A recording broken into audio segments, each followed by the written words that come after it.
안녕하세요. 반갑습니다. 다시 찾아뵌 중고차 방정식 정초로 인사드립니다. 반갑습니다. 잘 지내셨는지 모르겠습니다. 여러분들과 이렇게 많이 중고차에 대해서 말씀을 드렸는데, 앞으로는 지금 신차나 중고차나 다 같이 여러분들에게 설명을 드릴 수 있는 그런 프로그램으로 잘 운영하겠습니다. 궁금한 거 있으면 무엇이든지 다 물어볼 수 있는 그런 문을 열어놓고 여러분들을 맞이하겠습니다. 오늘의 강의는 짧고 굵게 몇 가지만 알려드리고 마칠까 합니다. 중고차를 구입하는 데 있어서 세 가지 특징을 여러분들에게 알려드리고자 합니다. 첫째, 차량이 침수인가 아닌가, 그 부분을 여러분들이 알아야 됩니다. 두 번째로는 사고 유무가 정확해야 합니다. 사고가 있는 차인가 없는 차인가, 이 부분을 여러분들에게 알려드리고 싶습니다. 제가 전에 몇 번 차를 가지고 사고 유무에 대해서 알려드렸는데, 그런 부분들을 다시 한번 점검하는 시간을 갖겠습니다. 셋째, 엔진 미션을 잘 보아야 된다는 것입니다. 작년에만 해도 우리가 한국에서 침수된 차량이 12,000대 정도가 침수가 됐다고 합니다. 이 중에서 80%에서 90% 정도는 거의 폐차를 시키는 게 원칙으로 해서 폐차가 되고 있습니다. 그러나 통계상으로 한 10%에서 15% 정도는 재생을 해서 판매되고 있다는 말씀을 드립니다.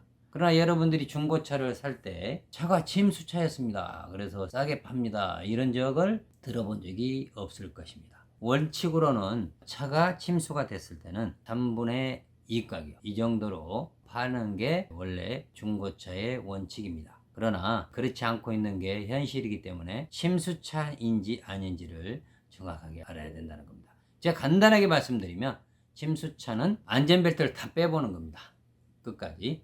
그러면 그때 끝날 때쯤에 흙이 묻어 있거나, 여러분들 앞에 운전석에 보면은 밑에 카페트가 있죠. 악셀레터 밟고 브레이크 밟는데 그 밑에 카페트를 드러내고 그 밑에에 또 얇은 시트가 있어요. 그거를 살짝 벗겨 보면 그 밑에 진흙이 보이면은 그걸 침수차로 의심할 수가 있다는 것입니다. 뒤 트렁크를 열어보면 보조 타이어가 있어요. 보조 타이어 밑에 연장이나 이런 것들이 같이 비치가 되어 있습니다. 그곳에 살짝 위로 올려보면 그쪽에 진흙이 조금 있거나 그랬을 때는 그것도 침수차로 의심해 봐야 된다는 것입니다. 두 번째는 이제 사고 유무인데, 사고 유무는 저번에 제가 실리콘을 빼서 보는 모습, 옆에 문짝에 실리콘이 소리가 나는 거에 대해서 사고 잘 알아보는 경우가 있었는데요. 그건 이제 우리가 직접 알아보는 거고요. 사고 유무를 이제 정확하게 보는 것 중에서 한국 성능점검기록부라고 이렇게 하는 성능기록부를 보시면 됩니다.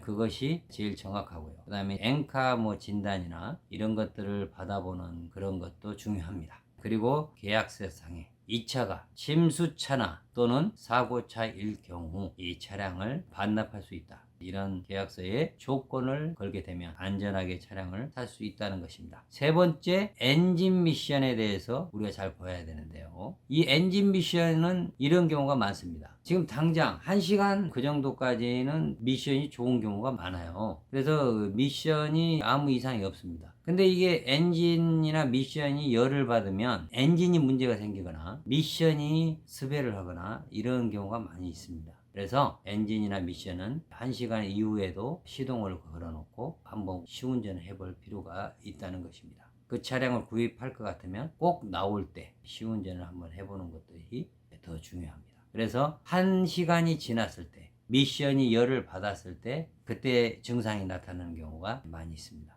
그리고 엔진도 마찬가지고요. 열이 받았을 때 부동액이나 이런 것들이 올라오는 그런 경우가 많이 있습니다. 그래서 썸머 스타터 이런 것들이 좀 안 좋거나 여러 가지 이유 때문에 후황이 안 좋거나 이런 것 때문에 열이 많이 나는 그런 차들도 발견할 수가 있습니다. 그래서 이런 부분들을 여러분들이 주의 깊게 보시고, 여러분들이 궁금한 사항이 있으시면 제가 이제 인스타를 열었는데요. 인스타에 들어가서 DM을 남기면 제가 여러분들에게 자세하게 설명을 드리겠습니다. 여러분들 다음 주에는 신차를 구입하는 데 있어서, 또한 중고차를 구입하는 데 있어서 어떤 차량이 유용하게 우리가 사용할 수 있을 것인가. 특히 전기차, 수소차, 하이브리드차, 그 다음에 지금 우리 여러분들이 많이 타는 가솔린차, 경유차, LPG차에 대해서 어떤 차량을 구입해야만이 우리가 아주 유용하고 불편함이 없이 연비를 잘 책정해서 탈 수 있을 것인가. 그 부분에 대해서 다음 주에는 제가 그 영상을 가지고 여러분들께 찾아뵙겠습니다. 그때 뵙겠습니다. 감사합니다.